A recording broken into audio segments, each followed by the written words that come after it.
Warm up muna tayo bago magluto para makasirculate yung blood natin at maganggaan ni galaw-galaw. Tama na ang kundat natin, mag-umpisa na tayo magluto. Gagawin ko tong ginataan at saka perito. Ito yung mga ingredient ko po. Na-boneless ko na at nakat ko na, na-ready na po ito. Nalagyan ko na po ng asin. At nilagyan ko na rin ng kalamansi piniga at inaano-ano, tagi-isa-isa ko. Tagi-isa-isa kong piga sa kalamansi. Pinagbabaliktad ko para ma-absorb yung lasa. At sa kabilang bahagya na naman, pinagpapatakan ko ng kalamansi or Philippine lemon. Set aside at i-marinate ko na siya ng 30 minutes. Habang nag-marinate ako, nag-asikaso muna ako sa aking kanin. Magpainit na tayo ng kawali at nilagyan ko na ng oil. Konting oil lang.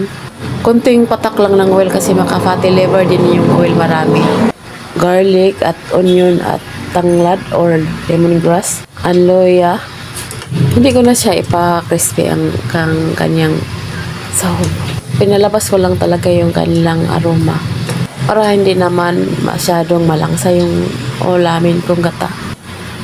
Masarap kasi ganito ang sahog natin pag may gata, may tanglad, may ginger at may onion. Nahulog ko na rin yung sayote. May lady fingers po ako, okra. Pinangahalo ko na para ma-absorb yung kanyang sahog sa kanyang kulay. Inulog ko yung gata nga kalahati lang. Yung tama lang maluto yung gulay ko. Ang video ko po ngayon, gumawa po ako ng ginataang salmon or salmon. At hinulog ko na yung malunggay. Inuna ko yung malunggay kaysa isda. Kasi yung isda luto na kasi ginigrills ko na. Grills po sa kawali yung salmon ko. Salmon mo to sa Bisaya. Wala nang silent L para Bisaya. Ilagay ko na yung last gata. In na lang po ito at haonin na natin. Pag nakulo na yung gata. Kasi pangit din pag na-overcook yung gata kasi para ng oil. Yung tama lang pagkulo, isang kuluan lang tapos na haonin mo na. At kung naka-resonate ka sa video kong ito, please like and share para makabuo. Next video po ako. Salamat! Bless us, O Lord, and give at least this we are about to seek thy bounty to Christ our Lord. Amen. Amen. Ali, kain na po tayo.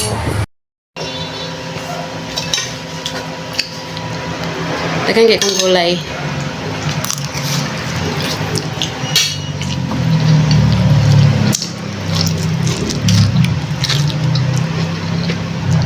Sakto lang pagkaluto ng mga gulay ko, crunchy ang okra.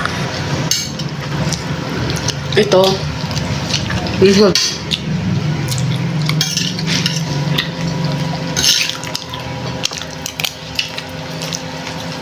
Sabaw.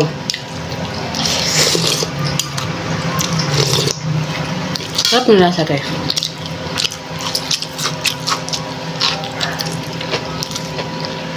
Perfect yung ulam ko sa aking kanin na mais na may kutong talaga. Ang gusto ko sa isda yung dikit yung laman sa buto. Tapos mo ding supsupon with gata. Sarap pa eh. Ali, kain tayo. Lamig kaya kung sudaan. At kung nag-iisip ka kung anong ulamin mo, ito gayahin mo para pareho tayo ng gulay at di ka na mag-isip. Ang sarap higupin ng gata, ang manamis-namis na may maalat kunti. Ang ulam ko ay almost 300 talaga ba lahat.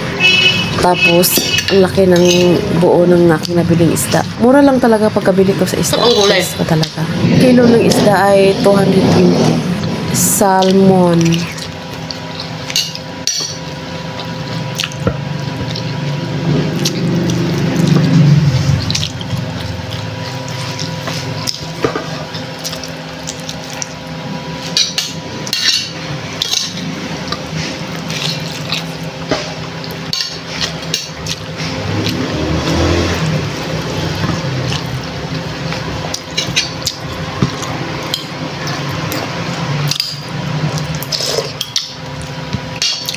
Sarap ang gata.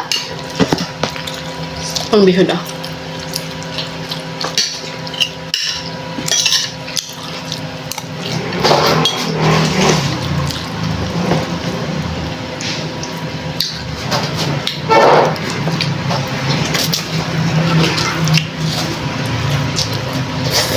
Ano?